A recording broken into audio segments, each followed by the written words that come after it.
শনিদেব হলেন কর্মফলের দেবতা। যে যেমন কাজ করে তাকে তেমনই ফল দিয়ে থাকেন শনি। শনির অশুভ প্রভাবকে সবাই ভয় পায়।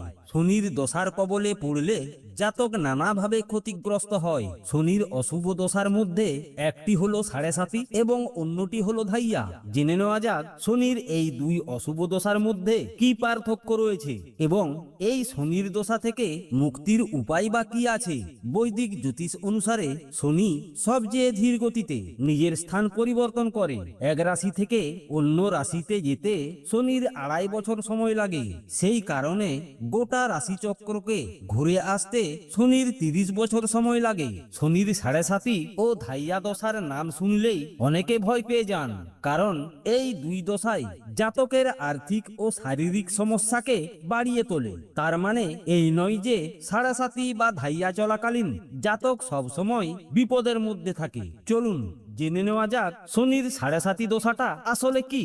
শনি জন্মছকের দ্বাদশ, প্রথম ও তারপর দ্বিতীয় ঘরে অবস্থান করলে জাতকের সাড়ে সাতি দশা চলে। এই দশা একবার শুরু হলে 7.5 বছর ধরে চলে। এই সময় জাতকের জীবনে নানা পরিবর্তন দেখা দেয়। বেশিরভাগ সময় এই সব পরিবর্তনে লাভের থেকে ক্ষতি বেশি হয়। সাড়ে সাতির প্রভাবে ক্যারিয়ারে ওঠাপড়া দেখা দেয়, শরীর খারাপ হয় এবং আর্থিক সংকট দেখা দেয়। এই সাড়ে সাতি থেকে মুক্তি পাওয়ার উপায় বা কি আছে? প্রতি শনিবার দিন সরষের তেলে নিজের মুখের ছায়া দেখুন, তারপর ওই তেল কাউকে দান করে দিন। এই তেল কেউ নিতে রাজি না হলে অশ্বত্থ গাছের গোড়ায় ঢেলে দিন। প্রতি শনিবার সন্ধেয় অশ্বত্থ গাছের গোড়ায় সরষের তেলের প্রদীপ জ্বালান। এই দিনে বজরংবলীর আরাধনা করুন ও হনুমান চল্লিশা পাঠ করুন। প্রতি শনিবার শনি পুজো করে কালো তিল ও কালো পোশাক দান করুন।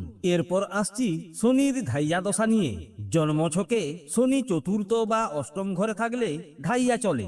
ধাইয়া একবার শুরু হলে 2.5 বছর স্থায়ী হয়। এই সময়ে মানসিক অবসাদে ভোগেন জাতক জাতিকারা। আর্থিক ক্ষতির মধ্যেও পড়তে হয় এই জাতক জাতিকাদের। তবে ধাইয়া দশা সাড়ে সাতির থেকে কম ক্ষতিকর। এই ধাইয়া থেকে মুক্তির উপায় পেতে হলে কি কি করা দরকার জেনে নিন। হনুমান চল্লিশা পাঠ করলে ধাইয়ার কষ্ট কমে। মহাদেবের পুজো করুন ও শিব মন্ত্র জপ করুন। ধাইয়া চললে গরু, কাক ও কুকুরকে রুটি খাওয়ান। দরিদ্রদের অন্নদান করুন। এছাড়াও শনির মহাদশা 19 বছর হয়ে থাকে, সাড়ে সাতি 7.5 বছর, ধাইয়া 2.5 বছর হয়ে থাকে। এইগুলো চলাকালীন কি করা উচিত সেগুলো দেখে নিন। এই সময়ে সৎকর্ম, কঠোর পরিশ্রম এবং শনিদেব বা হনুমানজির পূজা করা উচিত। প্রতি শনিবার সরিষার তেল, কালো তিল, কালো কাপড় ও সীসার জিনিস দান করুন। এছাড়া প্রতিদিন হনুমান চল্লিশা পাঠ করুন এবং নেশা ও অসৎ পথ বর্জন করা অত্যন্ত জরুরি। গরিব, অসহায়, প্রতিবন্ধী এবং বৃদ্ধ মানুষদের সাহায্য করুন। কালো কুকুর, কাক ও গরুকে খাবার দিন। মিথ্যা আচরণ, মিথ্যা বলা, প্রতারণা করা বন্ধ করুন। নারী বা অসহায় মানুষকে অপমান করা থেকে বিরত থাকুন। এই সময় শিবের পুজো এবং মহাদেবকে জল নিবেদন করলে শনির অশুভ প্রভাব কমায়। বন্ধুরা, আজকের ভিডিও এখানেই শেষ করলাম। ভালো লাগলে লাইক দিয়ে পাশে থাকবেন।